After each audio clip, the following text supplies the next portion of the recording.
요한복음 14장 12절부터 15절까지 제가 읽습니다.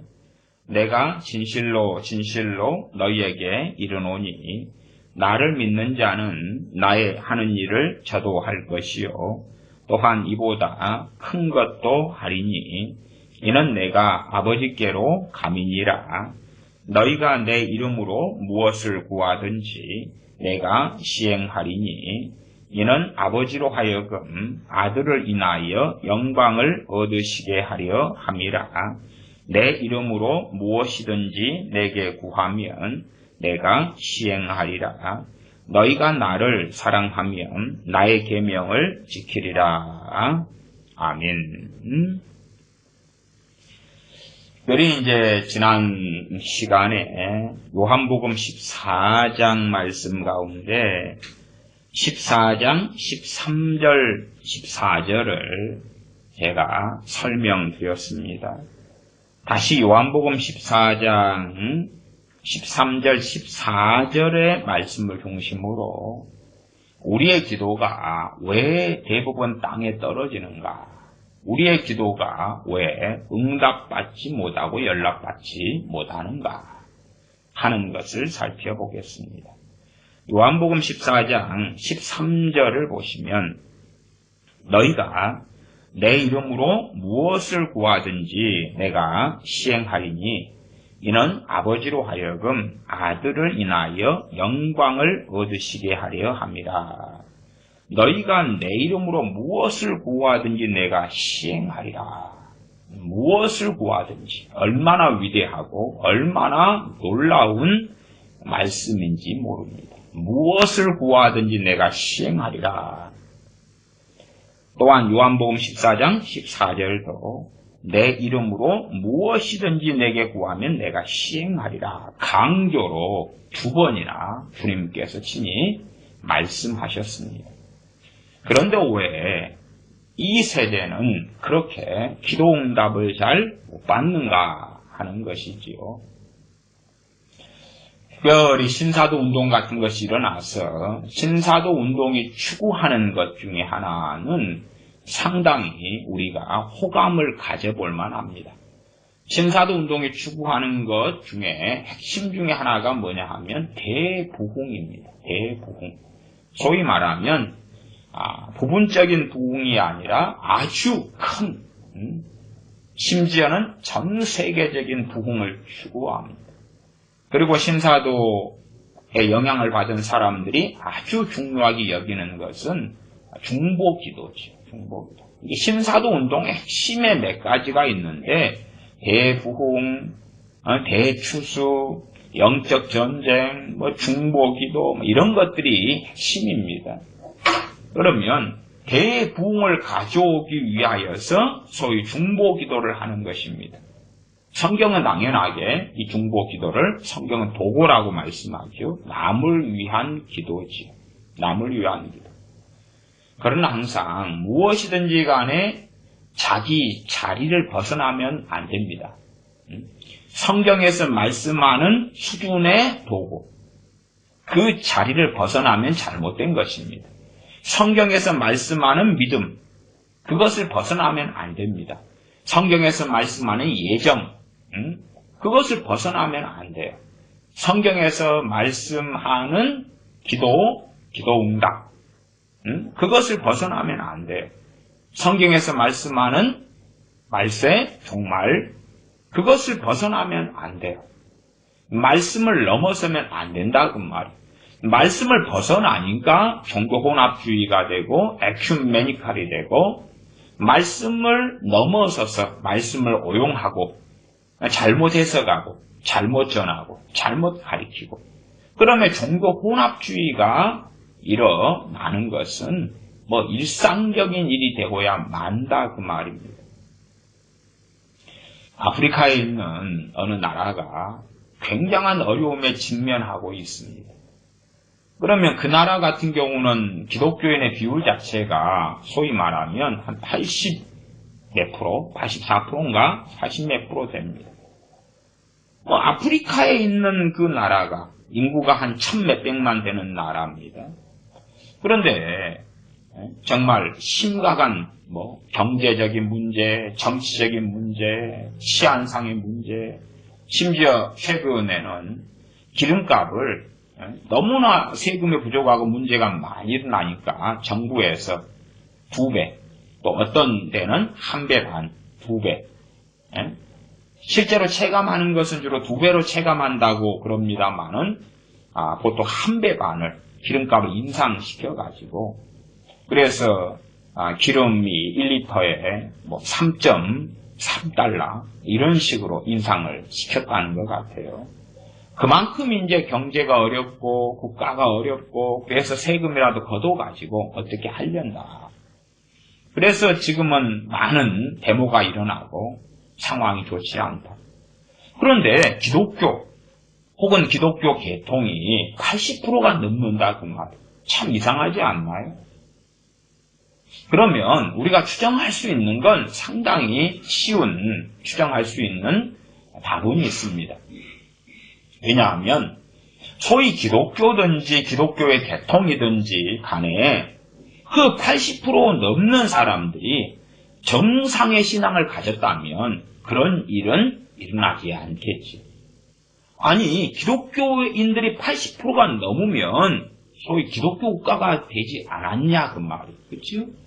그러나 그들이 말씀의 신앙을 가지고 말씀에 따라 하나님을 영화롭게 하고 성령님이 역사하시며 성령 세례와 충만이 일어나고 그랬다면 그들은 빛과 소금의 삶이 가능했을 거고 그 나라 자체가 기독교 혹은 기독교 계통이 84%인가 이런 나라가 개판 5분 전이 됐을 리는 없을 거라 그 말이에요.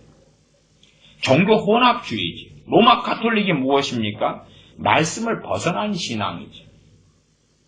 우상 숭배하지 말라고 신약이나 구약이나 그렇게 말씀하셔도 마리아 상을 끌고 들어오고 예수님 상을 끌고 들어오고 성인상, 한국 같으면은 김대건 신부의 상을 가지고 들어와서 그 석고상에 기도하고 성 안토니오 상을 가져오고 바울 상을 가져오고 그러한 동상, 그러한 석고상을 만들어가지고 기도하는 것이 도대체 어떻게 하나님 말씀에 정면 배치되면서 그것이 기독교라는 이름으로 일컬어질 수 있는가 그 말이에요. 기독교 그러면 기독교 안에 그냥 전 세계 종교의 관념상에서는 기독교 안에 개신교, 천주교인 로마 가톨릭 그렇게 우리가 일반적으로 사용하지요. 그러나 정말로 걔네들이 주장하는 대로 자신들이 예수 그리스도를 따르며 하나님을 섬기고 믿는다면 그들의 우상 숭배를 벗어나지 못하는 기독교인들이 있을지언정 공적으로 공개적으로 하나님 말씀에 반역하는 그러한 교리나 신학은 가질 수 없다는 사실이에요. 개신교회 안에서도 또한 개신교회 목사들 가운데서도 얼마나 많은 목사와 교회들이 동성애를 찬성하고 인정하고 따라가는 줄 몰라요. 소위 로마 가톨릭을 이야기하는 게 아니라 오히려 로마 가톨릭은 동성애를 반대하는 데가 더 있는데 웃기지요? 웃겨. 말씀대로 살아가자, 말씀으로 돌아가자 하는 개신교회가, 개혁교회가 개신교회에 상당한 자들이 동성애를 지지하고 찬성하는 쪽으로 터닝하고 있다는 사실이에요. 호주연합교회 교단 교파에 대한 이야기도 최근에 일어났던 이야기를 제가 전에 설교에서 말씀드렸고 미 장로회 교파 교단 연합체에 대한 이야기도 자주 제가 말씀드려왔고 전 세계적인 많은 소위 기독교다 하는 교단 교파들이 동성애 쪽으로 터닝하고 있고 하나님 말씀에 정면 배치하고 있는데도 당당하고 완고하고 완악한 것은 우리가 자주 보아옵니다. 신사도 애들이 주장하는 대부분이 있다. 그러면 자, 신사도 애들이 1990년 한 중후반에 등장하기 시작해가지고 본격적으로 2000년부터 활동을 시작했는데, 그런데 그때 이후로 대부흥은 신사도 애들이 등장하기 전보다 더 없습니다. 대부흥이라고 할 것까지도 없고 그냥 나라의 혹은 지역의 부분적인 부흥도 그 전에는 종종 있어 왔어요. 한국 같은 경우도 신사도 애들이 없을 때도 우리가 1950년, 60년, 70년, 80년대까지 거의 제가 볼 때는 40년 가까운 세월이 한국에서는 대부흥의 시대였다고 저는 믿습니다. 1950년 6.25 벌어지고 그 후부터 이제 다시 회개하고 엎드리고 50년대, 60년대, 70년대, 80년대 본맛 좀 보기 전까진 얼마나 많이 교회가 세워지고 많은 사람들이 성령 세례와 성령 충만을 받아. 하나님께서 기뻐하시는 교회면 성령 세례와 성령 충만의 사건들이 빈번해요. 그게 어느 나라의 교회든 어느 지역의 교회든 지역사회의 교회들이든 간에 하나님께서 기뻐하시는 교회라면 청년들이, 중고등학생들이, 주일학교 아이들이 성령 충만을 받고 회개가 터지고 성령 세례를 받고 하는 일들이 빈번할 거고, 죽어버린 교회는 생명이 없으니까 죽어가는 교회, 죽어버린 교회 혹은 중풍에 걸리거나 식물인간이 되어져 버린 교회, 그런 교회는 생명활동을 제대로 할 수 없겠죠. 식물인간이 애를 낳는다. 그건 뭐 이상한 현상으로 있긴 하지만 그러나 일반적으로는 가능하지 않지요. 죽어가는 사람이, 그런 사람이 활동을 해서 돈을 번다. 그런 것은 일상적이지 않지요. 피를 흘리고 지금 죽어가는데 그 사람이 자기 죽음의 경각의 상태에 놓여서 어디 가서 건축가로, 어디 가서 장사꾼으로 일하면서 돈 버는 게 가능하겠냐 그 말이에요. 제 이야기는. 그런 것처럼 죽어가는 교회는 이 생명활동의 결과 혹은 열매의 기본이 회개가 일어나고 거룩해져 가고 성화돼 가고, 그러려면 그 원동력은 성령 세례와 성령 충만이에요. 그런 것을 받는 교회, 받는 청소년, 받는 청년, 받는 주일학교 아이들, 받는 성인들, 그런 사람들이 얼마나 있냐. 다시 말하면 부흥이나 나아가 대부흥이라면 거기에 일상적인 사건, 영국에 있었던 부흥, 웨일즈 부흥, 평양 대부흥, 원산 부흥, 미국의 대각성 운동을 통한 부흥들, 필리핀의 부흥, 인도에 있었던 부흥, 아프리카에 있었던 부흥 등등, 이 부흥이라 일컬어지거나 혹은 상당히 크기가 커서 대부흥이라 일컬어지는 곳의 공통점은 뭐냐 하면 회개입니다. 회개의 역사가 일어나는 회개. 그리고 성령 충만 받는 역사가 일어나요. 공통점이에요. 공통점. 그런데 신사도 운동이 일어나고, 그리고 대부흥을 달라 기도하고, 소위 중보 기도하고, 대부흥을 위한 전 세계 네트워크를 만들어서 기도하고, 그러나 부흥의 꼴도 볼 수가 없습니다. 부흥의 꼴도 볼 수가 없어요. 오히려 한국교회는 50년, 60년, 70년, 80년이 넘어서고 하향세로 접어들었고, 교회의 규모는 유지하고 종교 센서스 기독교 인구는 유지하는지 모르는데 주일 예배 참여 인원은 점점 줄어들어가고, 우리의 다음 세대 자녀들, 크리스찬 부모 밑에 태어나고 나고 자란, 혹은 부모가 기독교인인데 자녀들이 정상적인 신앙생활을 하는 경우가 점점점 기하급수적으로 적어져 가더라 그 말이에요. 다시 말하면 제가 왜 신사도 그런 사람들의 이야기를 하냐 그러면 예제로 삼아서 이야기하는 것입니다. 주님께서는 너희가 무엇이든지 내게 구하면, 내 이름으로 구하면 내가 시행하리라 그랬어요. 그런 것 가운데 가장 놀라운 기도, 소위 가장 아름답게 보이는 기도, 하나님은 응답하실 수밖에 없는 것 같은 기도가 무슨 기도겠습니까? 부흥을 달라는 기도 아니에요. 지금 그래서 이 말씀을 가지고 시작하는 것입니다. 돈을 주십시오.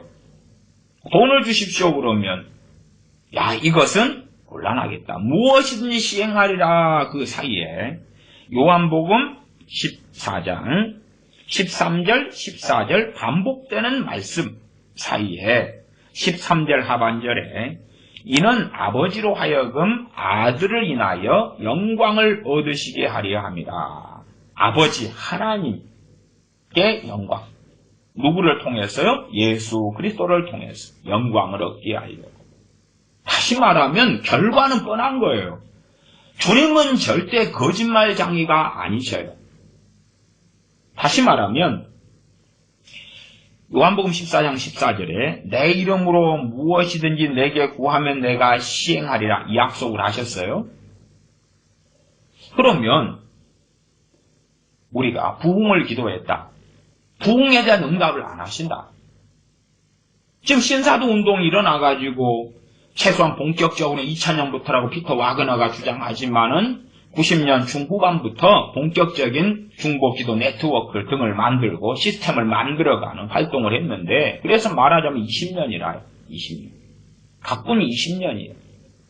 20년이 흐르는 가운데 교회는 더 미혹되어 왔으며 더 쇠퇴해져 왔고 심지어는 미혹되어져서 신사도 운동가들이 핵심 세력이 돼가지고 로마 카톨릭과 연합하는 배교 속으로 들어가 왔어요.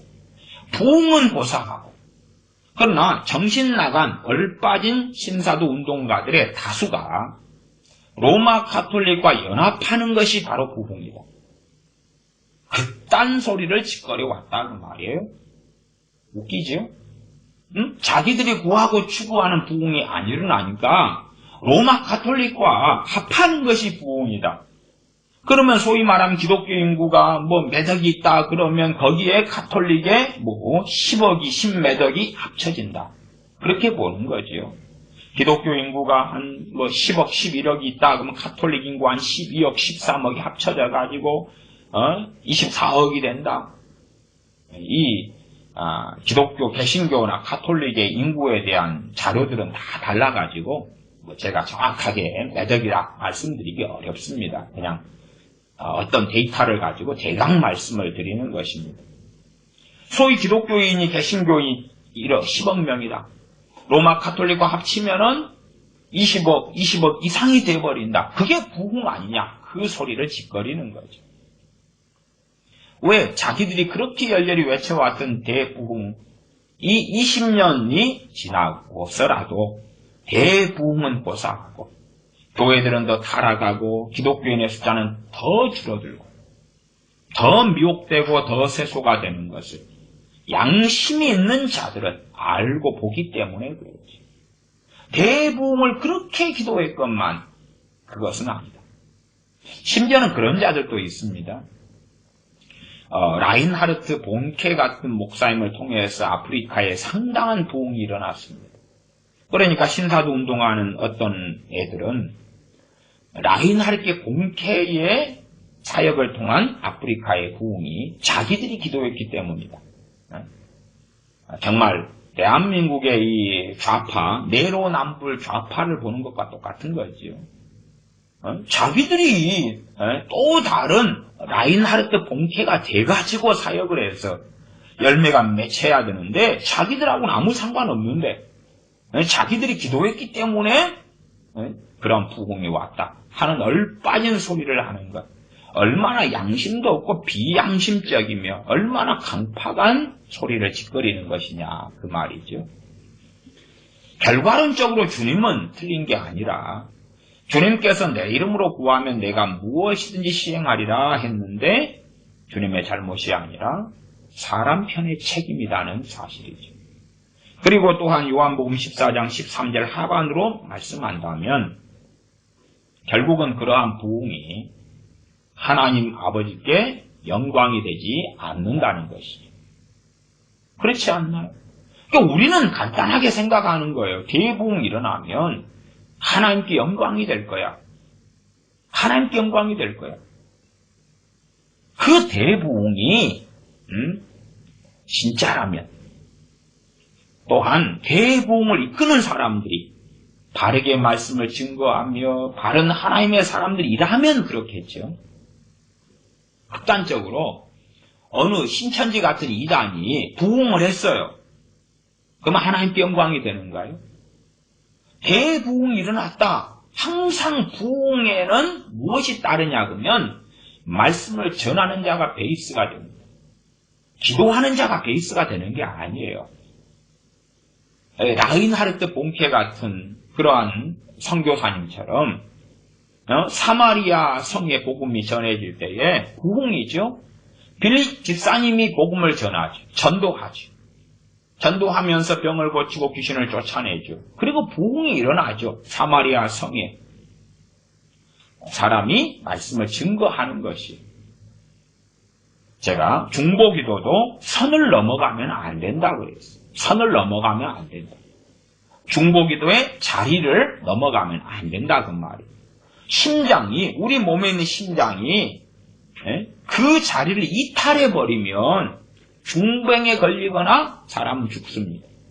심장이 지금보다도 심장 비대증에 걸려도 건강은 아주 심각해집니다. 심장 비대증에 걸려가지고 위장을 누르고 그것도 얼마나 위험하고 심장과 위장 위치가 바뀌어도 문제고 자리를 벗어나면 사람은 죽는 것이에요. 그런 것처럼 자리를 벗어나는 걸 사람은 좋아해요. 과장, 과대, 확대해서. 그래서 제가 중보기도에 대하여 말씀이 나와 있으나 도고가 나와 있으나 정말 많은 사람들이 성경에서 말씀하는 자리를 넘어서서 주장하는 신사도 같은 자들에게 너무 동조해서 비성경적으로 빠졌고 빠져왔기 때문에 오히려 그런 부분에 대하여서 잘못된 길로 걸어가고 있다고 제가 많이 설교해 왔습니다. 한국에서 2016년 12월까지 했던 말씀과 치유 집회 같은 경우는 그러한 중보 기도가 잘못된 것에 대하여 여러 차례 제가 집회 때 설교하기도 했습니다. 선을 넘어가 버린 거예요. 성경의 선, 말씀의 선을 넘어가 버리는 거예요. 로마 카톨릭처럼 에큐메니칼처럼 WCC처럼 넘어가 버리는 거예요. 그러면서도 담대하다 그 말이에요. 얼마나 악하고 완악한 자리에 점점점 들어가겠는가. 말씀 전하는 자들이 부흥에는 항상 선두의 중심에 있어요. 바보 멍청이가 아니고 정상적인 지각을 좀 가지고 있다면 사도행전을 봐요. 사도행전은 부흥의 역사입니다. 복음의 전파의 역사고 부흥의 역사예요. 주님을 알지 못하던 에베소의 사람들이 사도 바울 등을 통하여 복음을 전해 듣고 부흥이 일어나죠. 두란노에서 밤낮 없이 말씀을 증거하고 고린도에서 에베소에서 마게도냐에서 갈라디아 지방에서 복음을 증거하러 가죠. 수고하고 애쓰면서. 물론 그러면서 로마서 같은 말씀에 보면 로마 교인들에게 우리를 위하여 기도해달라. 담대히 복음을 증거할 수 있도록 하나님의 말씀을 전파할 수 있도록 기도해달라고 도구를 사도 바울 등이 로마 교회에 요청하는 것은 우리가 볼 수 있다 그 말이에요. 그렇지만 핵심은 말씀을 증거하는 사람들, 말씀을 증거하는 사람. 사도 바울 등을 통해서 사도행전에 각 지역마다, 각 도시마다 부흥이 일어났습니다.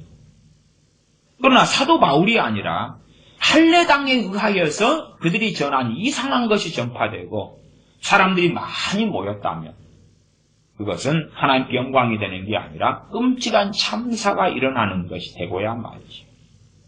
우리가 로마 카톨릭이 남미, 제가 남미에 사니까 남미 같으면 로마 카톨릭이 굉장히 80, 90% 이렇게 차지하고 있습니다. 그러면 그것을 우리는 부흥이라 그럽니까? 미혹이라 그럽니까? 미혹이라고 그럽니다. 부흥이 될 수가 없죠. 오히려 무신론자들을 전도하는 것이 로마 가톨릭에 빠져있는 사람을 다시 바른 자리, 말씀으로 돌아오게 하는 것보다 훨씬 어렵습니다. 훨씬 어려워요. 혼합주의가 더 어려운 것이 WCC에 빠져있는 사람을 바른 말씀에 돌아오게 하는 건 아주 어렵습니다. 그러나 WCC 같은 경우는 그래도 상당히 잘못됐으나 그러나 로마 가톨릭과 비교하면 덜 그런 것이죠. 그런데도 그런 사람들을 돌아오게 하는 게 어려운 것이에요. 로마 가톨릭에 빠진 사람, 거기에 전통성을 가지고 몸에 체화되고 가톨릭 국가, 가톨릭 나라에서 산 사람들은 태어날 때부터 가톨릭의 문화에 아주 익숙해진 것이. 이슬람 같은 경우는 아이가 태어날 때부터 그렇게 해요. 소위 말하면 대롱 같은 걸 이용해가지고 아이 귀에다가 대요. 갓난아이 귀에 대요. 그리고 코란을 읽어주는 거예요. 이제 태어난 갓난아이한테 코란을 읽어주는 거예요. 귀에 대고. 이제 태어났는데 이슬람 이야기하는 것입니다. 이슬람. 그러면 참 우리 크리스찬들은 부끄럽고 쪽팔린 것이죠. 부끄럽고 쪽팔리죠. 영어 학원은 보내는데 학교는 보내는데 그치? 학교는 보내고 숙제는 부모가 또 열심히 도와주고 아니 사실은 그 강력하게 자기들의 코란을 아이들로 하여금 암송하고 애우고 읽게 하고 최고가 이슬람입니다. 두 번째 자기들의 교리로 하여금 아이들에게 세뇌시키다시피 하는 것이 그 다음이 로마 가톨릭이에요. 그것보다 훨씬 진리의 말씀을 가지고 있으나 별로 가르치는 데 관심이 없는 데가 저 밑바닥이 기독교입니다. 하나님 보실 때는 과연 고라심, 베세다, 가버나움과 주님께서 소돔, 고모라나 두로와 시돈에 대하여 비교하시면서 심판날에 두로와 시돈이 소돔이 더 견디기 쉬우리라 말씀하신 것에 대하여 과연 이 세대의 교회는, 이 세대의 기독교인들은 주님 앞에 섰을 때에 어떤 수치와 어떤 부끄러움을 쓰게 될 것인가. 이교적이고 마귀적인 코란을 갓난아이가 태어났을 때부터 귀에 대놓고 대롱으로 귀에 대놓고 속삭이고 가르치고 소위 세뇌시키고 마귀 앞잡이가 되게 만들어요. 우리는 하나님을 섬깁니다. 진리의 말씀을 가지고 있습니다. 하는 사람들이에요. 그런데도 불구하고 우리는 하나님 말씀에 무관심해요. 그냥 예배당에 자녀들이라면 데리고 나가고 좀 읽어. 아니면 가정예배 드린다고 샬라샬라 몇 마디 하고 그리고 그냥 세상 사람들과 별 차이가 없이 살아가는 거예요. 그리고 자화자찬을 하거나 착각 속에 빠져서 살아가는 그러한 기독교인, 그러한 그리스도인들로 가득해진 거지. 가득해진 거예요. 자, 어쨌든 우리가 생각할 때는 상당히 이상해요. 뭐가 이상하냐 그러면 부흥이 오면, 대부흥이 오면 하나님께 영광이 될 것이다. 그렇게 우리는 생각해요. 그렇다면 당연하게 주님의 말씀은 100배, 1000배 더 놀랍고 강력하게 응답되어 왔어야 되지. 이 세대만이 아니라 지난 세대, 그 앞 세대도 기도했던 많은 것들은 부흥을 달라는 기도였어요. 많은 교회, 많은 기독교인들이 기도했던 오랜 생활 기도했던 것은 부흥을 달라는 것이었어요. 청교도들도 부흥을 달라 그랬고 1800년 또 부흥을 달라, 1900년 또 부흥을 달라 계속했어요. 한국 같으면 1907년에 평양 대부흥의 맛을 보았어요. 그러니까 한국교회가 때가 되면 컨퍼런스하고 세미나하고 기도회를 하면서 평양 대부흥의 기념 몇 년. 1907년이니까 2007년 같은 경우는 평양 대부흥 100주년 기념이 되잖아요. 그래서 목사들, 신학교 교수들, 박사들 다 모여가지고 대부흥을 주십시오. 얼마나 많이 했습니까? 또 유행했던 복음성가 같은 거, 부흥 같은 거, 뭐 부흥 2000 그러나요?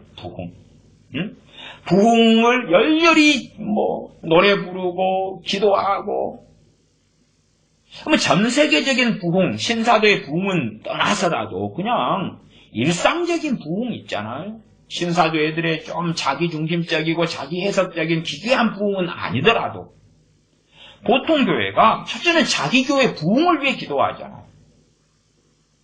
그러나 결과적으로 소위 겉보기에 교인 수가 늘어가고 교회가 커지고, 그러한 겉보기에 부흥같이 보이는 교회가 있으나 소수이고, 물론 그것도 겉보기고 진실로 그 안에 내면을 들여다볼 때에 조엘 오스틴의 교회 같은 부흥도 꽤 있다 그 말이에요. 미국의 가장 성장하고 부흥하는 교회 중에 하나가 아마 3대 교회에 들어갈 것입니다. 조엘 오스틴의 교회입니다. 긍정의 힘, 잘 되는 나, 믿는 대로 된다. 내가 무슨 짓거리를 해도 하나님은 내 편이다. 그래서 조엘 오스틴에게, 그러면 왜 당신은 죄에 대하여 책망하지 않습니까? 그러면 그런 작자는 죄라는 그러한 신학적인 것은 내 부르심이 아닙니다. 그 짓거리를 하는 거예요. 성경에 나왔는데 죄, 회개 왜 이야기 안 합니까? 그러니까 그건 신학적인 겁니다. 나의 사명이 아니에요. 나는 무조건 긍정, 잘 된다, 하나님이 함께한다, 당신들을 사랑한다, 그런 메시지로 부르심 받았습니다. 그 짓거리 하는 것이. 다 웃기죠? 웃겨. 어디 말씀 66권의 종이 아니라 어디 이상한 사이비가 되고야 만 것이죠. 처음부터 그랬는지, 중간에 그렇게 변했는지까지는 제가 조엘 오스틴의 인생과 삶은 연구하지 않아서 모르겠습니다. 그러나 명백하게 조엘 오스틴이 소위 책을 냈을 때에 긍정의 힘 같은 것을 통해서는 완전히 잘못됐다는 걸 증거하고 있지.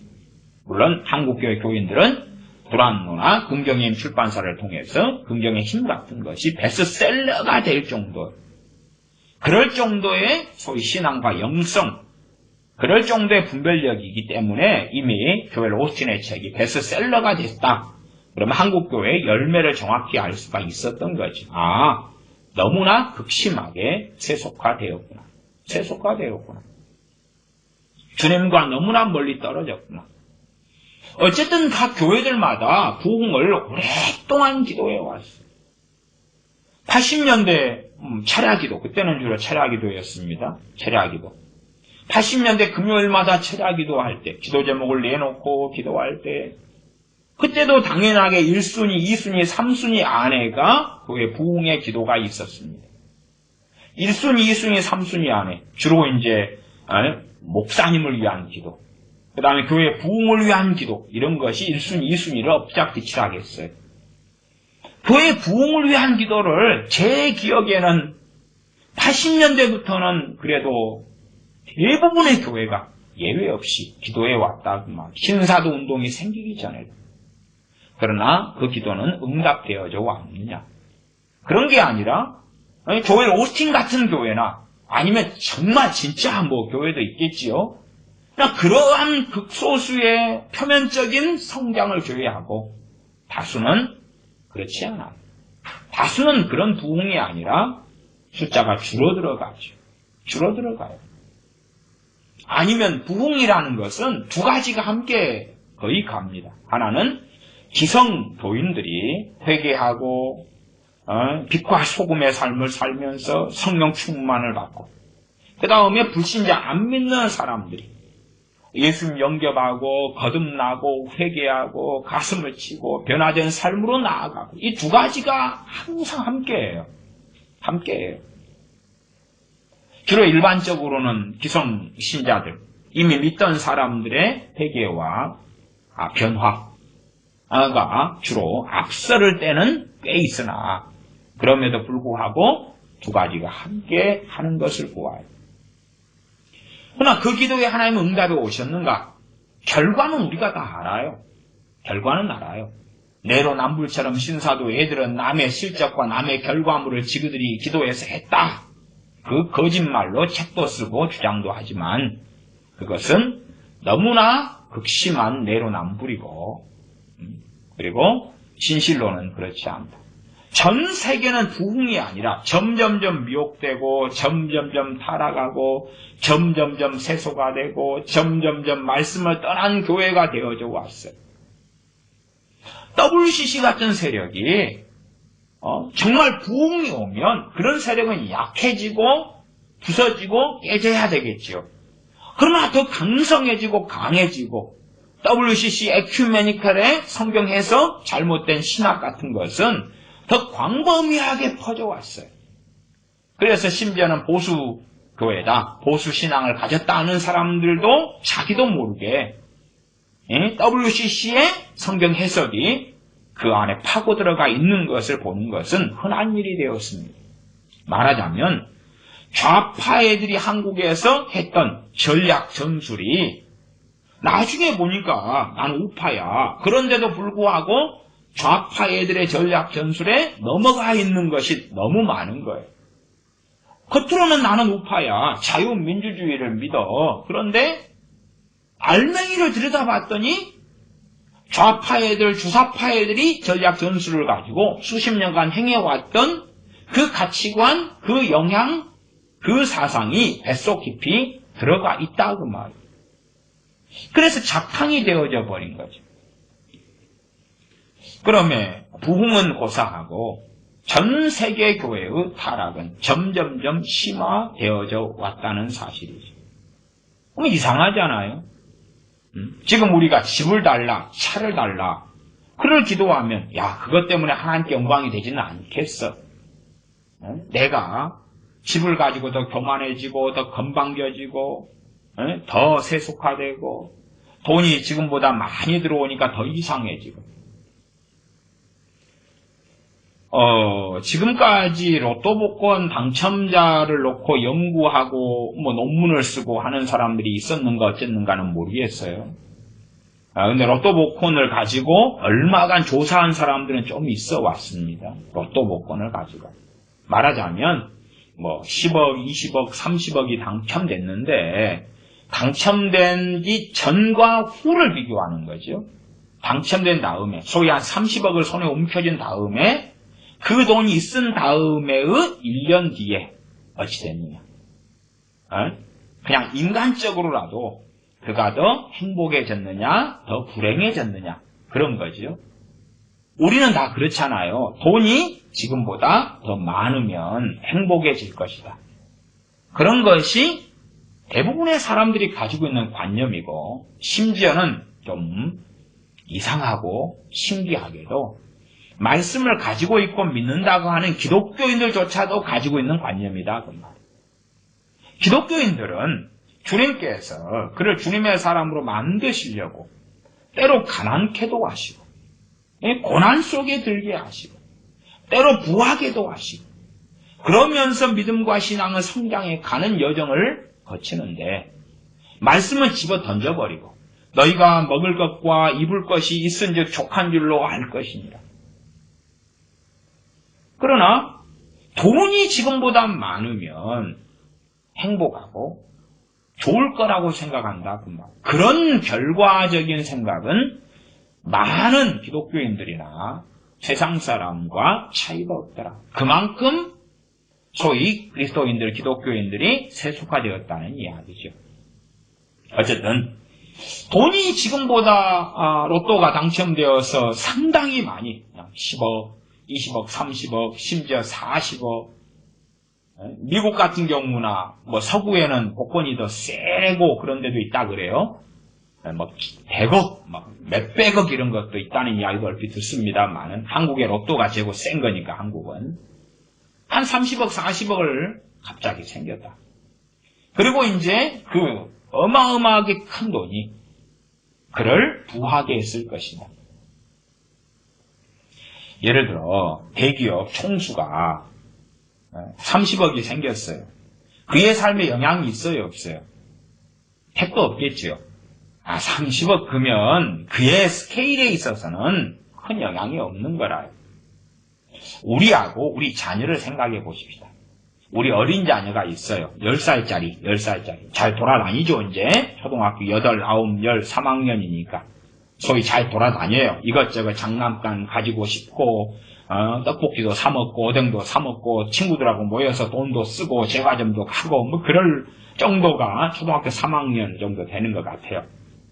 그러면, 어른에게, 그냥 우리에게 돈이 50만원 생겼어요. 그럼 50만원 가지고 우리의 삶에 큰 영향과 문제가 있어요? 없어요? 없습니다. 없어요. 50만원 가지고 뭐 우리가 있으나 없으나 있으면 좀 좋겠지만 없다 해서 큰 문제가 있겠냐 그 말이 극단적인 어떤 사람 빼고는 노숙자는 좀 다를지 몰라도 보통 우리 사람들에게는 50만원 가지고 어른의 삶에서 큰 영향은 없어요. 그런데 아이에게 50만원을 줬다. 초등학교 3학년 10살짜리에게 50만원을 줬다 말이에요.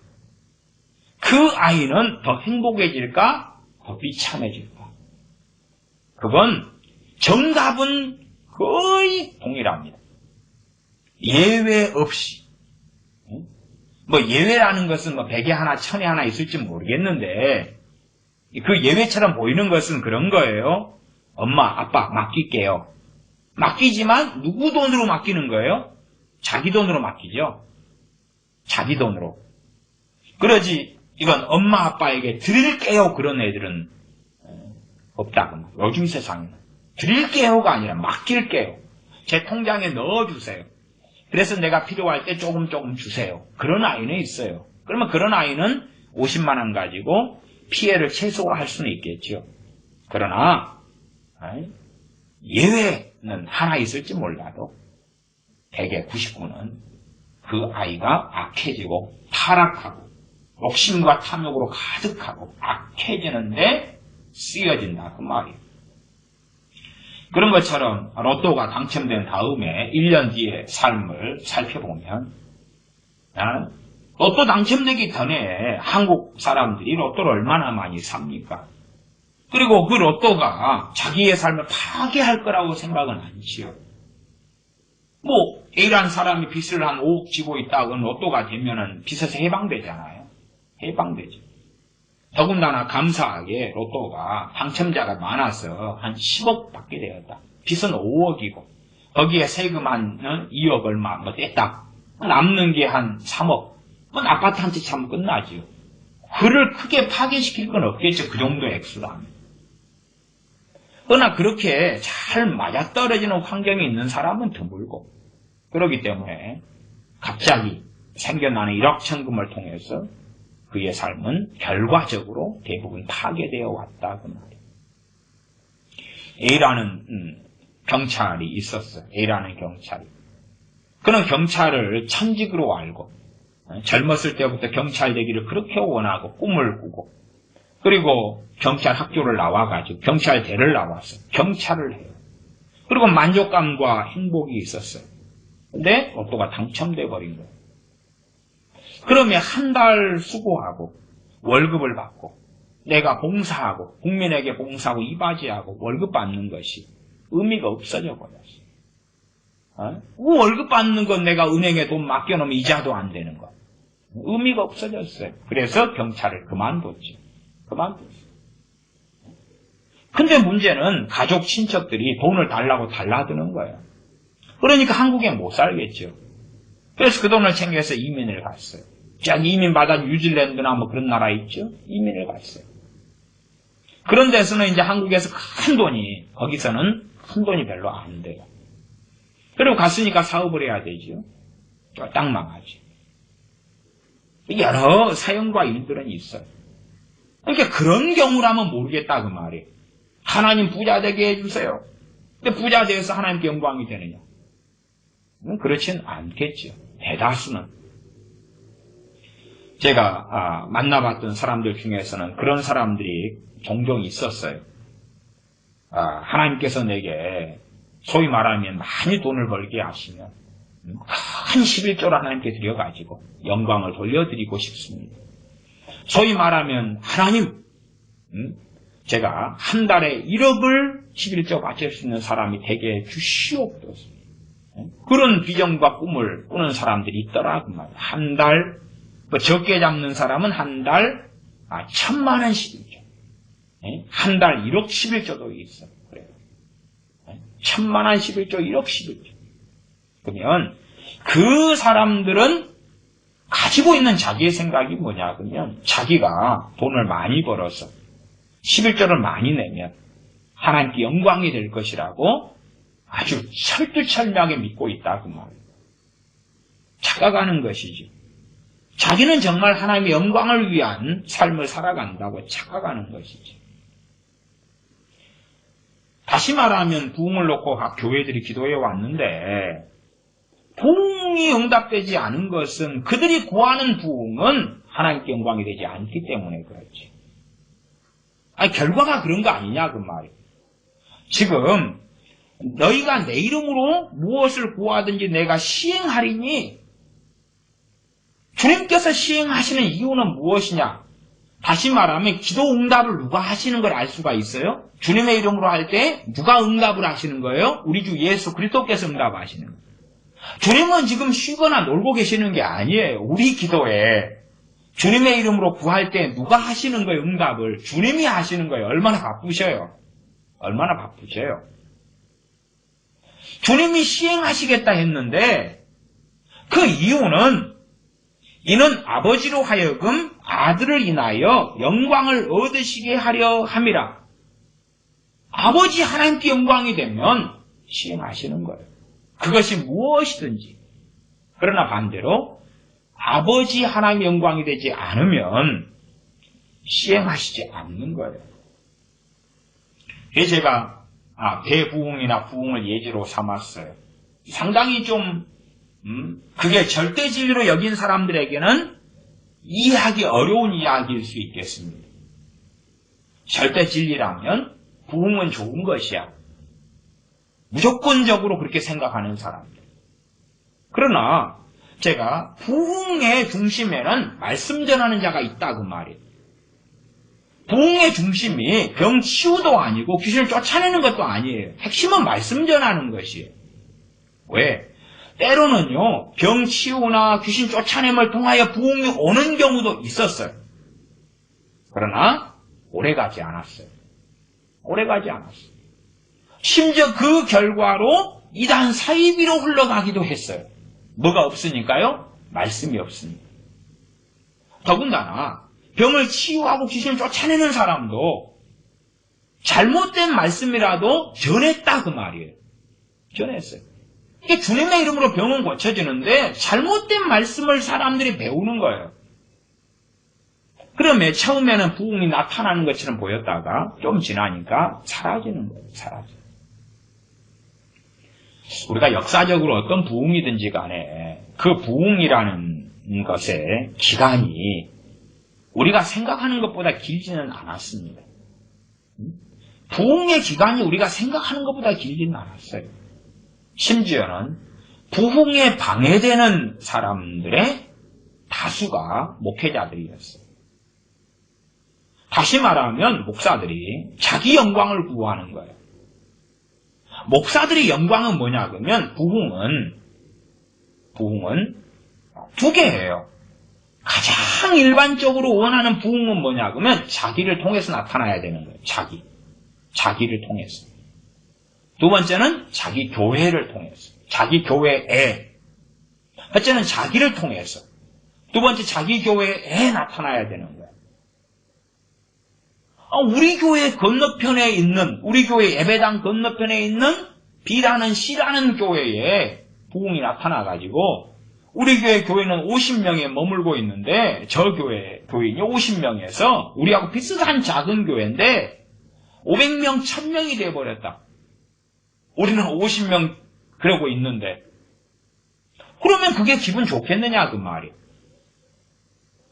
항상 부흥이 나타나도 부흥에 해당되거나 수혜 혜택을 받거나 그러는 사람들은 그게 아무리 크게 일어나도 all people 모든 사람이 되지는 않았어요. 지역사회에 30만 명의 어느 도시, 소도시에 사람들이 있다. 거기에 역사적인 부흥이 일어나도 거기에 영향을 받고 해당되고 이런 사람은 어떨 때는 뭐 10,000명, 만이 되면 50,000 그랬다 그 말이에요. 뭐 50,000명이다 그러면 나머지 25만 명한테는 아무 상관이 없었다 그 말이에요. 그러지 어느 30만 명 소도시에 부흥이 일어나니까 30만 명에게 다 해당됐다 그런 게 아니에요.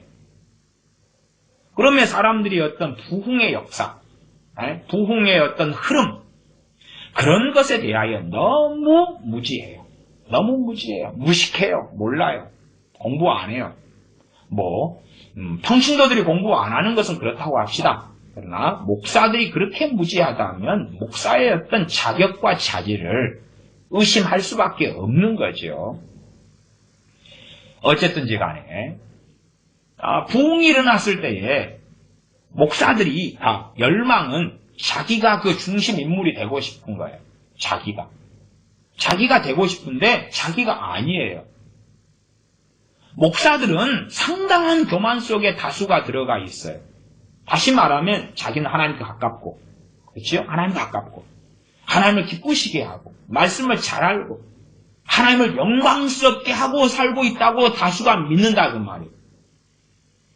그런데 그렇기 때문에 부흥이 일어나면 누구를 통해서 일어나야 되는 거예요? 자기죠. 자기가 그 핵심 인물들에 빠질 수 없는 거예요. 그러나 자기와 전혀 어느 부흥이 상관이 없었다. 그러니까 이들이 대적자가 되어 왔었어요. 왜냐하면 저 부흥은 가짜야. 저 부흥이 진짜였다면 나에게 역사하셨을 거야. 구약성경에 이 참 선지자와 거짓 선지자 사이에 일어났던 일들이 종종 그런 일이 일어났잖아요. 가짜가, 사이비가, 마귀, 일꾼이 선지자의 탈을 쓰고, 그 다음에 진짜 참으로 하나님의 말씀을 증거한 선지자에게 심지어는 주의 영이 나를 떠나서 언제 너에게 갔느냐? 너가 전하는 그 예언은 잘못된 예언이고 내가 전하는 것이 바른 거다. 그따위 주장을 해왔다 그 말이에요. 그런 것처럼 역사적으로 부흥이나 혹은 대부흥의 때마다 마귀 앞잡이가 되어왔던 사람들은 다수의 목사들이었어요. 왜냐하면 자기들하고 상관이 없었거든요.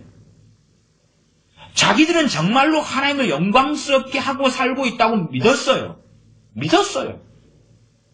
그러니까 자기 하나님을 영광스럽게 하고 살고 있는 자기, 믿음이 아주 좋은 자기, 대단한 신앙과 영성이 이른 자신을 부흥의 통로에서 하나님은 배제하실 수 없다고 믿었던 거예요. 그러나 그렇지 않았죠. 이 아르헨티나 같은 경우는 아르헨티나의 카를로스 아나콘디아인가요? 그러한 평신도 사업가, 회사 사장님, 그런 사람을 통하여 부흥이 일어났다 그 말이에요. 인정할 수 있겠느냐? 야, 부흥이 일어나면 목사를 통해 일어나야지. 아주사 부흥, 흑인 차별하고 있는 때에, 나아가 장애인 차별하는데 저 흑인 애꾸눈을 통해서 부흥이 일어났다 인정할 수 있느냐? 못해. 아니 부흥이 일어나면 백인을 통해 일어나야지. 흑인은 신학교도 오지 못해. 목사 안수도 받지 못해. 그런데 어떻게 흑인을 통해서 부흥이 일어나? 그건 아니야. 그건 하나님의 역사가 아니야. 그건 성령의 역사가 아니야. 부흥이 일어나면 상당히 미국에도 백인 우월주의를 가진 사람들이 많아요. 미국의 KKK당 같은 것 들으시잖아요. 또한 백인과 흑인의 차별은 미국도 지금도 많습니다. 물론 과거 예전보다는 줄어들었다 할지라도 지금도 인종차별 같은 것은 사실은 흔한 일이에요. 흔한 일. 많은 나라들에서 인종차별이 있어요. 재밌는 것은 재밌다기보다 슬픈 일인데 거기에 인종차별하는 자들 가운데 상당수 기독교인들이 있다는 사실. 재밌기보단 슬프죠. 제가 재밌다고 하는 것은 저자들이 정말로 크리스찬인가 하는 것이죠. 그리스도 안에서는 유대인이나 헬라인이나 차별이 없다 그러는데 남자나 여자나 종이나 자유자나 종이란 말은 뭐냐? 그러면 한국식으로 하면 쌍놈 양반이 있을 때에 쌍놈이다 그 말이에요. 천민이다 그 말이 천민. 천민, 백정, 노비. 그러나 정말로 그리스도인이라면 그들을 차별하면 안 된다는 것이. 천민. 한국에도 천민의 성씨가 이어져 왔잖아요. 그래서 성마 듣고 옛날에 70년대 같은 때만 해도 굉장히 많이 차별했어요. 제 매형도, 제 매형이 성이 마씨입니다. 마씨. 자, 뭐 내일 모레 70이 되시겠네요. 근데 마씨 매형이 있어요. 그러니까 그때는 이제 마씨는 쌍놈 성이다. 이렇게 정말로 차별이 심할 때 결혼했잖아요. 그러면 받아들일 수 있겠냐? 그 말 집안에서 가문에서. 당시에는 이제 집안 가문이 중요했으니까. 소위 말하면 지금 이제 내일 모레 70이니까 70 좀 넘었나? 내일 모레 70인가 그럴 거예요. 그러니까 결혼했을 때가 50년 가까운 세월 전이에요. 그럼 지금으로 따지면은 70년대, 70년 좀 넘어서. 지금 그 매형 큰아들이 올해가 47살이에요. 47살. 그러니까 결혼을 최소한 47년 전에 했다는 이야기죠. 모르죠. 능력이 있어서 임신한 다음에 결혼했는지는 모르겠는데 사촌 누님하고 내가 그까지는 모르겠고 어쨌든 그 매형의 큰 조카 애가 47살이에요. 47살. 그래서 또 애들이 애를 많이 낳아서 걔네 집에 놀러 가면 이제 애들이 할아버지 그리고 저한테 그러죠. 근데 어쨌든 뭐 그 둘째도 45 되는가 또 결혼해가지고 애를 낳았죠. 어쨌든 다 나이가 많으니까. 그러면 그때에는 마씨성을 가졌으니까 일반적 성씨하고 결혼하는 것에 굉장한 차별을 받았어요. 그래서 너 쌍놈 집안 사람하고 너 결혼할 수 있어? 안 돼. 반대야. 또 옛날에 피씨, 마씨, 골씨, 마골피, 뭐 천씨, 이런 게 다 옛날에는 그런 걸 막 애웠어요. 애워. 70년대 같은 데는 막 애웠어요. 쌍놈 성이 뭐다 그리고 막 애웠어요. 그러나 크리스찬들이 기독교인들이 그런 구별을 한다면 정말로 그런 자들이 주님 앞에 수치와 부끄러움을 쓰지 않겠느냐 그 말이에요. 그런 사람들이 많아요. 말씀과는 상관없이 살아가는 사람들. 그런 사람들이 참 많아요. 한국도 그런 사람들이 사실은 많지요. 어쨌든 간에 자기가 부흥의 중심에 놓여야 되는데 저 흑인이 부흥에 하나님께 주를 통해 역사하셔? 안 돼. 전 가짜야. 전 거짓이야. 그러니까 당연하게 목사들이 부흥의 걸림돌의 핵심이 될 수밖에 없는 거예요. 정말로 소수의 어떤 목사들은 겸비하고 깨어있고 주님 사랑하고 그래서 소수의 목사들을 사용하시는데 다수의 목사들은 안 사용하셨거든요. 그들을 통한 부흥을 인정하지 않았어요. 왜? 그들을 통해 부흥이 일어난다면 사람은 몰려올 텐데 말씀은 어떻게 전하죠? 지 것을 가지고 자기 것을 가지고 지 멋대로 해석해서 자기 왕국을 세운다는 사실이에요. 자기 왕국을. 요한복음을 보시면 특별히 이제 사복음서가 다 그러합니다만 요한복음에는 반복적으로 등장하는 단어가 있는데 그 단어 중에 상당히 빈도가 많은 단어가 영광이란 단어, 영광이란 단어. 그래서 우리가 이 영광이 참 중요하구나. 하나님의 영광, 아버지의 영광, 아들의 영광. 영광이 자꾸 반복적으로 등장하는 것. 그러면 요한복음의 핵심적인 흐름 중에서 하나가 자주 등장하는 단어와 개념이죠. 영광이죠, 영광. 영광이라는 것을 알 수가 있어요. 그래서 여담입니다만은 오늘 설교를 잘 이해하신다면 요한복음을 상당히 더 많이 이해하시기가 쉽게 될 거예요.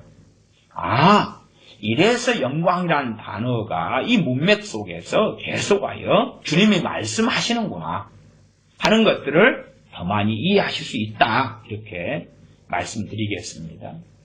요한복음 5장으로 가겠습니다. 일단은 여러분들이 요한복음 14장 13절 14절 또 12절 15절을 잠깐 설명하고 넘어가겠습니다. 12절부터 읽었었으니까요. 요한복음 14장 12절 내가 진실로 진실로 너희에게 이르노니 나를 믿는 자는 나의 하는 일을 저도 할 것이요 또한 이보다 큰 것도 하리니 이는 내가 아버지께로 감이니라. 그리고 이제 주님께서 하시는 일을 하고 주님께서 하신 것보다 더 큰 일을 하기 위해서 뭐 하겠죠? 주님의 이름으로 구하겠죠. 그거에 응답을 안 해오셨다는 거예요. 대부분 응답 안 하셨다는 거예요. 지금 주님께서 하신 일이 뭐예요? 복음 전파, 말씀을 가르치시는 거, 병을 고치시는 거, 귀신을 쫓아내시는 거, 그게 사중사역이에요. 물론 주님의 십자가 사역보다 더 큰 일은 없습니다. 그것을 가지고는 절대 말씀하는 구절은 아니에요. 말하자면 주님께서 사역하신 곳은 팔레스틴이에요. 유대인들에게 보내셨어요. 그리고 거기에서 공생의 세월을 마치셨어요. 그러니까 유대인들의 인구가 적잖아요. 당시에 인구 밀도가 적고.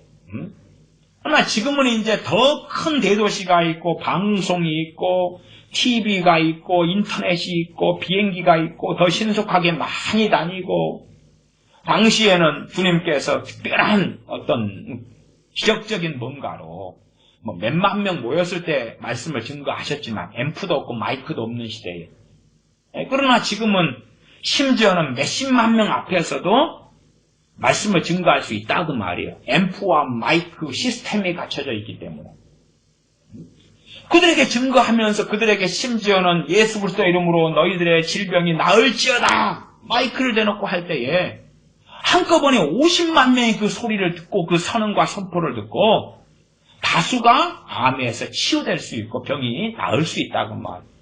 그러니까 그런 면에서는 주님보다 더 큰 일이 되는 거예요. 양적인 일을 이야기하는 거지 질적인 일을 이야기하는 게 아니에요. 더군다나 이러한 일이 주님보다 더 큰 일이 우리가 생각할 때에 해석하는 큰 일하고는 꽤 달라요. 왜? 주님께서 하신 일과 더 큰 일을 하게 하시는 분이 누구예요? 주님이에요. 그러니까 근원적으로 주님보다 더 큰 일이 될 수가 없죠. 말하자면 삼손 같은 사람이 힘이 엄청 셌다. 성령의 권능으로. 그러나 아무리 힘이 세도 제가 소위 덤프트럭을 운전한다.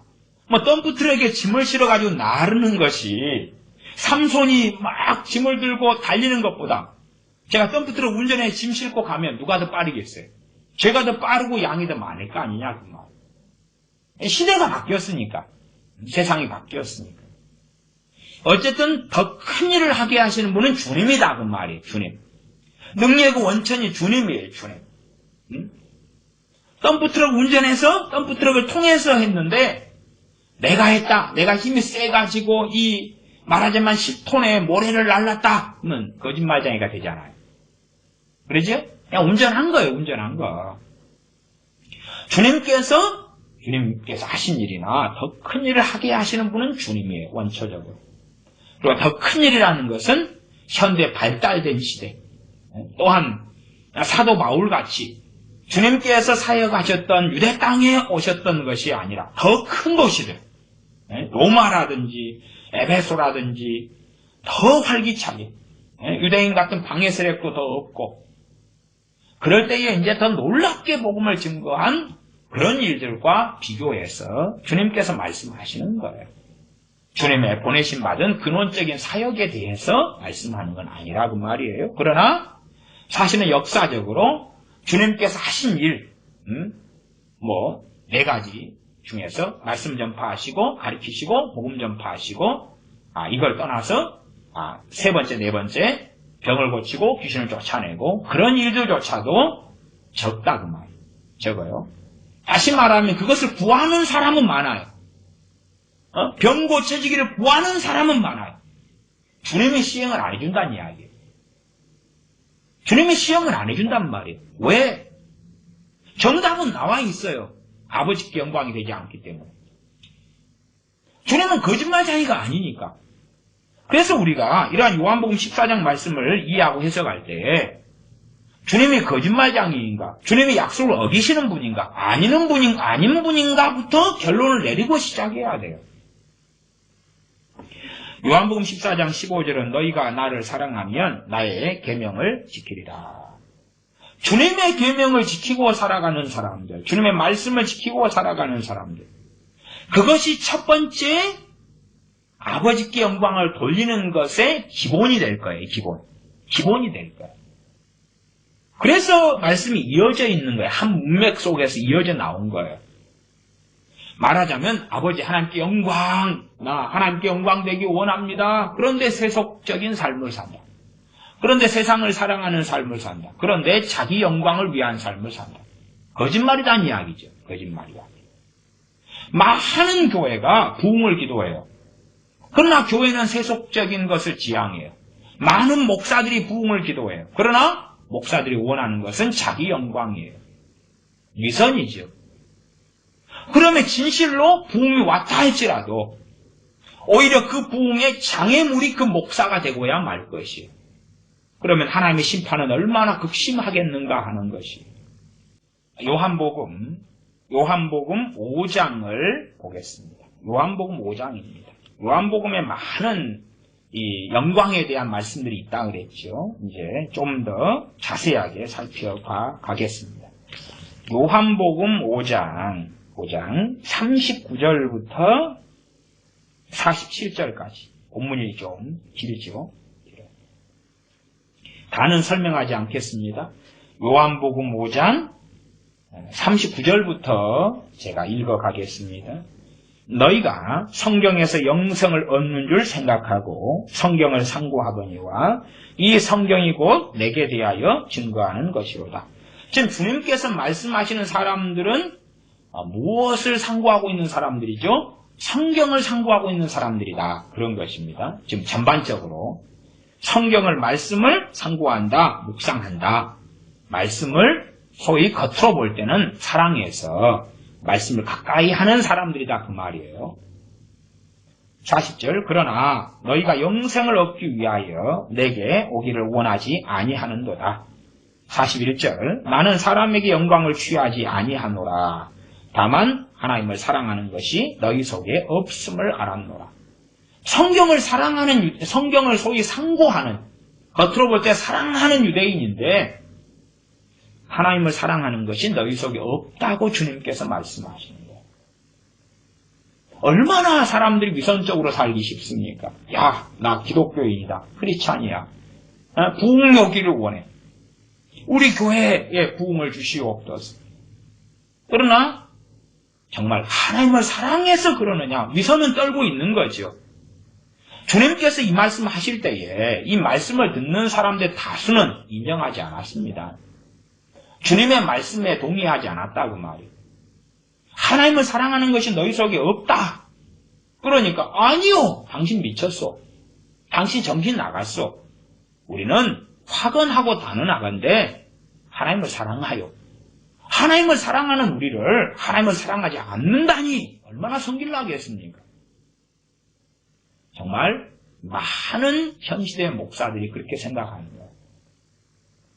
그러니까 역사적으로 700년도, 1800년, 1900년도, 1500년도의 종교 개혁기도 그렇고 자기가 쓰임받지 못하니까 부정하는 거다 그 말이에요. 아니다. 평양대부흥 때도요. 그때도 자료들이 좀 남아 있습니다. 어떤 자료들이 남아 있냐 그러면 평양대부흥에 격렬히 저항하고 반대했던 목사들의 자료들이 남아 있어요. 어느 교회 목사, 어느 교회 때로 장로교, 때로 감리교 목사들이 왜 그 격렬히 반대했냐 그러면 비난하고 설교 때마다 비난하고 저건 마귀 역사다 그러고 그런 자들이 그때도 있었어요. 왜 그랬냐? 자기가 아니니까. 자기가 일제시대에 고난받는 시대에 나는 주님을 얼마나 사랑하는데 부흥이 일어나려면 나를 통하여 일어나든지 아니면 그 핵심 인물들 속에서 내가 포함되든지 그래야 되는데 내가 아니잖아. 그러니까 설교 때마다 계속 이야기하고 목사들은 자기 목사들한테 이야기해가지고 파장을 만들었어요. 저건 아니다. 저건 미혹이고 마귀역사라고 우리가 단합을 하자. 그리고 우리 교인들에게 전파하고 이야기하자. 그리고 전 가짜 부흥이기 때문에 평양대부흥은 가짜 부흥이기 때문에 우리끼리 다시 집회를 열자. 전 가짜야. 집회를 열어가지고 그러니까 진짜 부흥이 일어나게 하자. 그러한 소위 일어났던 일제시대의 교회, 한민족의 교회의 역사들을 사실은 지금은 다 눈을 감아버리고 그렇게 말하는 거죠. 우리는 정말 그 1907년의 부흥을 그렇게 원하고 찬성했던 사람들의 후예들입니다. 그 후손들이고 자손들입니다. 우리에게 1907년 같은 평양대부흥을 주시옵소서. 주님께서 너희는 아브라함의 자손이 아니야. 우리 아브라함의 자손인데요. 우리는 정말로 하나님을 기쁘시게 했던 선지자들의 후손들입니다. 아니, 너희는 그 하나님의 선지자들을 돌로 쳐 죽인 자들의 후손이야. 우리는 정말 자신들을 미워하기를 좋아하고 특별히 그 중심에는 저 같은 목사들이 있어요. 또 저 같은 선교사들이 있어요. 미워하는 것이. 나는 정말 하나님의 영광을 위해. 그래서 지금 현 시대에 어디에 어느 지방에 어느 나라에 어느 곳에 부흥이 일어난다면 다수의 목사들은 기분 나쁘고 성질 날고 시기하고 질투하고 헛된 영광을 구하여 격동하고 투기할 거예요. 왜냐하면 자기가 아닐 테니까. 자기가 아닐 테니까. 심지어는 평신도 이기기가 쉽고 때로는 사업가일 수도 있고 때로는 보잘것없는 사람일 수도 있고 때로 흑인일 수도 있고 저렇게 베스트셀러 작가인 유명한 목사님 그런 분일 것 같은데 그런 자들이 아니기 때문에 놀랄 거예요. 정말 그랬다 해도 물론 역사적으로 그래 왔었습니다. 부흥이 그렇게 일어나 왔었어요. 역사적으로 역사는 반복되잖아요. 그리고 많은 목사들은 놀래 왔어요. 왜 자기가 아니었으니까. 심지어는 자기가 존경하는 어느 목사님이 아니었으니까. 놀래 왔어요. 그러면 지금 시대에 하나님의 큰 긍휼로 어느 도시, 어느 지역, 어느 나라의 부흥을 주신다 해도 정말 첫째 제고 놀라는 사람들은 다수의 목사들이 다 놀랄 거예요. 자기들이 아니니까. 자기가 쓰임받지 못하고 있습니다. 자기가 쓰임받지 못하고 있습니다. 그래서 신사도 애들처럼 내로남불할 수도 있겠죠. 자기가 쓰임받지 못하는데 저 부흥이 일어난 이유는 내 기도 때문이다. 내로남불이 내 기도 때문이다. 내가 열심히 30년 동안 부흥이 일어나게 해달라고 기도해서 저 부흥이 일어난 거다. 내 기도 응답이다. 내가 그 영광을 받을 것이다. 내가 그 상급을 받을 것이다. 중보기도에는 많은 경우 그 뒤에가 자기 영광이 있어요. 자, 아프리카에 부흥이 일어났어. 그 이유는 내가 중보기도 했기 때문이야. 그렇기 때문에 내게 상급을 주실 거야. 결국 자기 영광이죠. 자기 영광. 그것이 상당히 많이 숨어 있어요. 계속 읽어갑니다. 요한복음 5장 41절. 나는 사람에게 영광을 취하지 아니하노라. 끊임없이 첫째는 목회자들, 두 번째 선교사들, 목사, 선교사를 이야기하는 것은 주의 종의 자리에 있기 때문에 이야기하는 것입니다. 유감스럽게 끊임없이 주의 종의 자리에 있다는 사람들이 사람의 영광을 취하고 사람의 영광을 구하고 사람의 영광을 취하고 사람의 영광을 구해요. 그러나 주님께서는 나는 사람에게 영광을 취하지 아니합니다. 그렇기 때문에 정말로 하나님을 기쁘시게 하는 삶의 여정을 끝까지 주님께서는 걸으셨다는 사실이에요. 그러나 많은 사람들은 사람의 영광을 구하고 취했기 때문에 다른 길로 악한 종으로 주의 종으로 똑바로 좀 살았다가 사람의 영광을 구하기 때문에 잘못된 자리에 잘못된 종이 되고야 말합니다. 발람같이 유다서에 말씀한 대로 불의의 싹을 쫓고 추구하다가 이 발람 선지자가 불의의 싹을 쫓아가다가 영원한 멸망 속에 들고야 말았지요. 왜? 사람에게 영광을 구하였기 때문에 그러하지. 42절 다만 하나님을 사랑하는 것이 너희 속에 없음을 알았노라. 41절 말씀을 좀 확장하자 보면 그 유대인들 속에서는 사람에게 영광을 취하는 것이 있었다고 말이에요. 다시 말하면 하나님 사랑보다 누구 사랑이 더 강하죠? 자기 사랑. 그런 말을 하는 사람들이 있어요. 어느 김밥집에 가서 돈가스를 먹을까 김밥을 먹을까? 근데 김밥을 먹고 싶은 마음 10%, 돈가스를 먹고 싶은 마음 90%. 그래서 돈가스를 주문해 먹었죠. 그렇게 먹었어요. 그런데 이제 배탈이 나버렸어요. 소위 항상 주여 영적인 걸 갈구하는 크리스찬이다. 그럴 때는 그런 말도 합니다. 어쩐지 김밥을 먹고 싶더라니. 근데 자기 마음 안에 그 상한 돈가스, 어찌 왜 상했는지 몰라도 상한 돈가스를 먹고 싶은 마음이 90%였어요. 김밥 먹고 싶은 마음이 10%였고 어쩐지 김밥 먹고 싶더라니. 그렇게 말하면서 자기가 신령한 것처럼.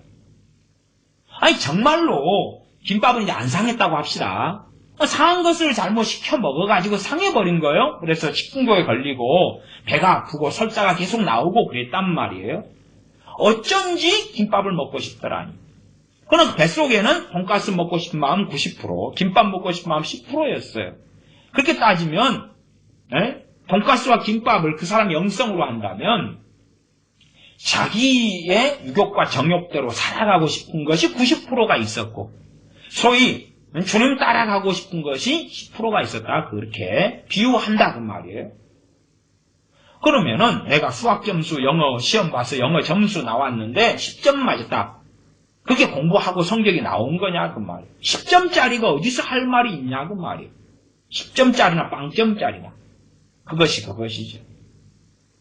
그러니까 사람들은 자기 뱃속 안에 주님 사랑하는 거 있어. 있겠지요. 한 털업, 한 톨, 혹은 쥐꼬리만큼 아주 조금 미미하게. 그러나 사람들은 항상 내로남불이고 과장, 허위, 확대. 주님 사랑하는 마음 있어. 언제 마음 먹냐? 3일에 한 번 보음성가 부를 때 조금 그 감정이 일어나더라. 자기 마음 안에 하나님을 사랑하는 것이 조금 있는데 그것을 확대, 과장, 뻥치기를 하는 거예요. 그렇게 우리들은 쉽게 어리석은 세계 속에 들어가고야 맙니다. 그러나 주님께서 명백히 말씀하시는 것은 요한복음 5장 42절에 다만 하나님을 사랑하는 것이 너희 속에 없음을 알았노라. 43절 내가 내 아버지의 이름으로 왔음에 너희가 영접지 아니하나 만일 다른 사람이 자기 이름으로 오면 영접하리라. 주님께서 아버지의 이름으로 오시니까 영접하지 않았다 그 말. 주님께서 자신의 이름으로 왔으면 사람들 어떻게 했을는지는 몰라요. 그러나 주님께서 아버지의 이름으로 왔다 그 말. 아버지 영광을 가지고. 성령님은 주님의 영광을 가지고 오셨어요. 자기 영광이 아니라. 그래서 주님께서 성령님에 대해 하시는 말씀이 그는 내 영광을 가지고 알리시겠습니다. 그렇게 말씀하죠. 주님은 아버지의 영광을. 아버지께서는 또한 주님의 영광을. 그것은 요한복음에서도 자주 나오는 흐름이고 말씀도 구체적으로 있습니다. 만일 다른 사람이 자기 이름으로 오면 영접하리라. 그렇게 하는 어리석음이 있어 왔던 거죠. 첫째는 메시아 대신 주님을 기다리고 있는 유대인들이 주님을 기다린다 그러는데 아버지의 이름으로 오신 주님을 만나서는 메시아가 아니셔. 그리고 누군가가 자기 영광, 자기 이름으로 와서 자기 피하라고, 자기 선전하고, 자기 알리고 신사도 애들이 하는 게 뭐예요? 자기 영광이죠. 네? 신사도 애들의 대다수가 하는 게 자기 이름, 자기 영광입니다. 내가 어떻게 계시를 받는지, 주님이 어젯밤에 찾아오셨다든지, 길을 가는데 이정표를 통하여 계시가 임했다든지, 이런 예언이 왔다든지, 어쩌고 저쩌고 자기 영광이죠. 그러나 그 자기 영광을 받으려면 누구를 빙자하는 게 제일 좋아요? 아버지 하나님이나 주님을 빙자해야죠. 성령님을 빙자해야지. 빙자해야 되죠. 그러지 내 스스로 계시를 만들어냈다 그러면 누가 인정하겠어요? 주님이 어젯밤에 내게 찾아오셔서 이 계시를 주셨다. 내게 주셨다. 그러면 대부분은 그런 계시를 안 받았으니까 받은 사람은 특별한 사람이 되잖아. 특별한 사람, 대단한 사람, 위대한 사람. 아니면은 지금 시대에 대한민국의 시국이다. 아니면 지금 시대다. 그런 시대에 이제 100명의 크리스찬이 있다. 평신도구 목사를 빼고 떠났어. 100명의 크리스찬 기독교인이 있다. 100명 가운데 한 사람이 계시를 받았다고 합시다. 그러면 나머지 99명은 안 받았어요. 받은 내가 얼마나 위대하고 놀랍겠냐 그 말. 자, 그 계시를 내게 하나님이 주셨습니다. 안 받은 99명이 듣고 있죠. 듣고 있죠. 결국 그 계시가 맞고 틀리고를 떠나서 대부분의 사람들은 결국은 자기 영광을 구하고 추구한다. 심지어 그런 어떠한 비전, 환상, 꿈이 혹은 애언이 성령님으로부터 왔다 할지라도 웃기는 것은 그것을 자기 영광을 위하여 쓰는 사람들이 대다수다 그 말이에요. 그러나 하나님께서는 이사야에서 말씀하신 것처럼 이사야 48장 11절 같이 지난 시간에 말씀드렸죠. 내 영광을 다른 자에게 주지 아니하리라. 신사도 애들이 주님의 이름을 빗대어 가지고 처음에는 진짜 예언을 받았다고 합시다. 그랬었다고 합시다. 가정하는 거예요. 그러나 그것을 통해서 자기 영광을 구하고 취했으면 그러면 성령님께서는 아버지께서는 아버지로부터 성령님으로부터 오는 참된 예언을 거두시겠느냐 계속 주시겠느냐 하는 거예요. 결과는 뻔하지요. 나는 내 영광을 다른 자에게 주지 아니하리라. 거두신다는 사실이지. 하나님은 나는 내 영광을 빼앗기지 아니하리라. 그런 꼴은 나는 볼 수 없어. 그래서 헛된 애언, 거짓 애언, 자기 마음에서 나오는 애언을 많은 자들이 하지. 많은 자들이에요. 왜? 그들은 주님의 이름을 빙자해서 결국은 자기 이름으로 오는 것이에요. 43절 하반절에 보면 만일 다른 사람이 자기 이름으로 오면 영접하리라 해서 자기 이름의 뜻은 그런 것입니다. 자기 이름은 그런 것이.